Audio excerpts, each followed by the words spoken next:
Et salut tout le monde, c'est Lucas de Japorizon, j'espère que vous allez bien. On se retrouve aujourd'hui pour notre première review de cette saison d'hiver et on commence sur les chapeaux de roue avec Akiba Strip.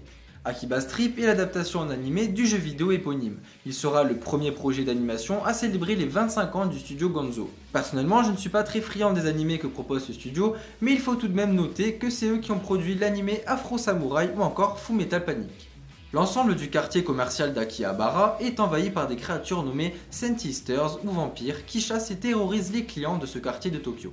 Ces créatures ne possèdent qu'un seul point faible, l'exposition directe aux rayons du soleil, donc normal pour des vampires, ce qui signifie que les vêtements de ces Sentisters doivent être arrachés. Ainsi, un groupe d'adolescents décide de se battre pour éliminer la menace que forment les Sentisters. Et bien oui les amis, comme vous l'aurez compris, on entame cette année avec comme première série une histoire totalement what the fuck. Eh bien il faut se le dire, ils y vont pas par quatre chemins, même si les réponses viendront probablement plus tard. L'épisode démarre sur les chapeaux de roue, on nous balance cette idée de conflit entre les vampires et les habitants et leurs points faibles sans y aller avec le dos de la cuillère.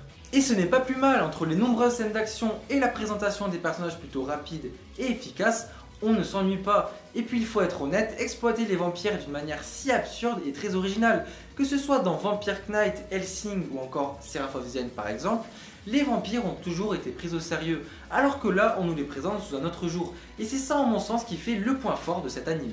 Ensuite, pour en venir à l'animation, c'est pour ma part très correct et les scènes de combat sont très dynamiques. Et je tiens aussi à mettre l'accent sur les couleurs qui donnent la pêche et qui collent bien à l'univers que l'on nous propose. Alors pour ma part, ce n'est pas un animé que je suivrai, vous commencez à me connaître, vous savez très bien que j'ai un peu du mal avec les ecchi.